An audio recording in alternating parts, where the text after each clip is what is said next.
Welcome to Lander Art History Online. Before I start a discussion of today's art, I want to briefly give you the information about each of the works featured in this video. I'm showing you an image of the work, followed by its title, date, materials, and dimensions.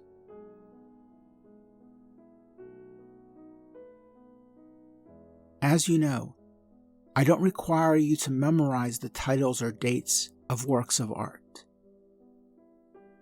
But I do want you to have this information as a point of reference. My discussion of these works will commence in a few moments.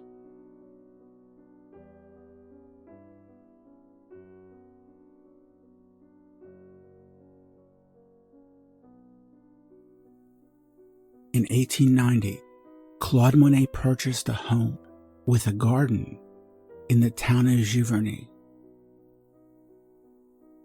But it wasn't until 1899 that Monet began to use this as a motif for a series of paintings. Monet's paintings of this Japanese footbridge crossing over the pond might be regarded as the culmination of his paintings from the 1890s.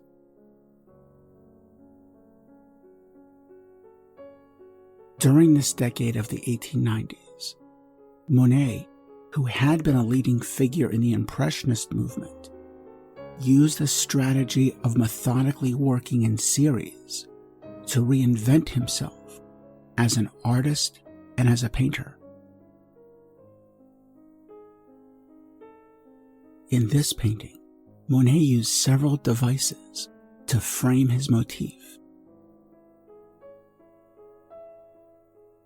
First of all, neither point of where the bridge connects to the ground is visible. From our vantage point, the bridge seems suspended in space, just as the moment depicted here seems suspended in time. Beyond the bridge, we can see vegetation and trees that grow up around the perimeter of the pond. In this painting, nature acts as a visual terminus for the pictorial space. The bottom half of the painting depicts the pond itself. We see a constellation of groupings of lily pads and flowers of several colors. We also see, in the spaces between the lily pads, the surface of the pond itself. And mirrored in the surface of the pond, we see a reflection of the vegetation and trees. Finally, at the very bottom of the composition, we see a shadow of the bridge. Monet employs this bridge and its shadow to frame the universe of color and gesture that unite in visualizing his sight of the pond.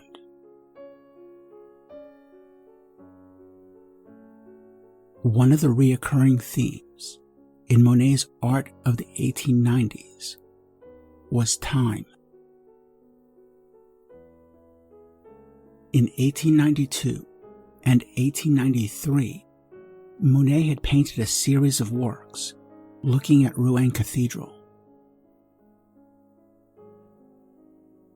His intense attention to how light and shadow crossed over the surface of the cathedral's facade was so exacting that scholars have been able to determine, within about 30 minutes, what time of day is depicted.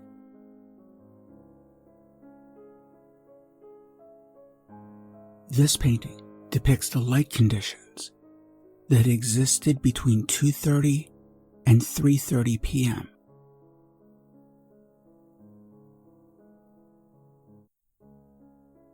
However, in Monet's depictions of the Japanese bridge, the motif seems to stand outside of time. Across this series, the water seems not to change, and the light seems only slightly to shift.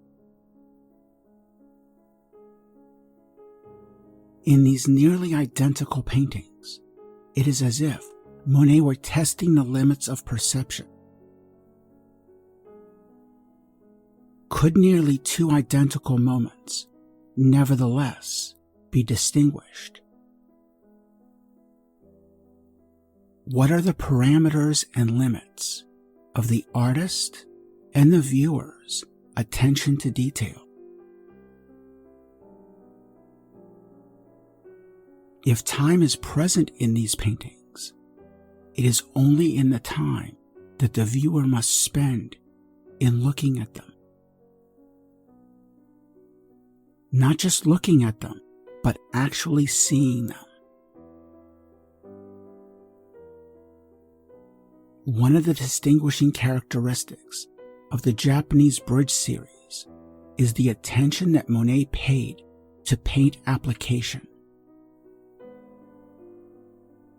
In all of his series, Monet paid more attention to the application of paint than most viewers have the ability to discern. In fact, part of the point of carefully studying a painting like this is how the viewer's eye is trained to pay attention to detail. My point here is that if we compare Monet's paint application in this work from 1899 with a painting that he had made in 1875, a painting that might be described as a textbook example of the Impressionist method, we can see that Monet's method in 1899 is different. In his paintings of the Japanese bridge, Monet applies the paint in a method that is more evidently systematic. If we look at the center bottom of the composition, we can see how the paint is attentively applied in vertical and horizontal marks.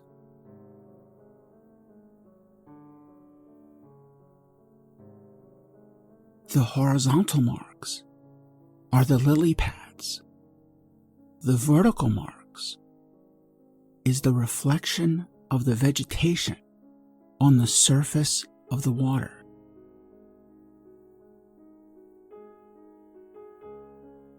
There are virtually no diagonal marks, and most of these marks are very similar in length with its neighbor. This is really very important to see, and it's worth pausing for a moment to really pay attention to how Monet has applied his paint.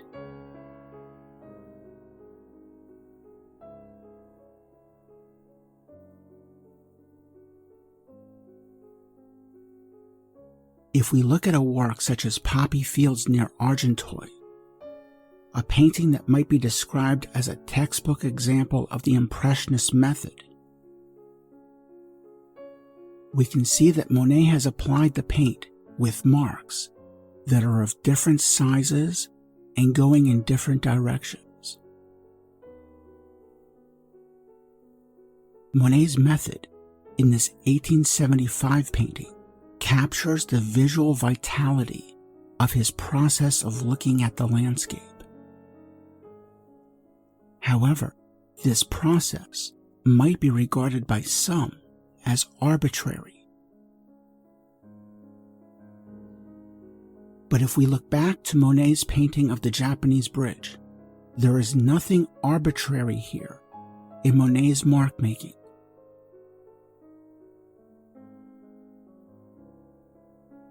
Monet's paintings of the Japanese footbridge could be regarded as the conclusion of a decade-long project of painting in series.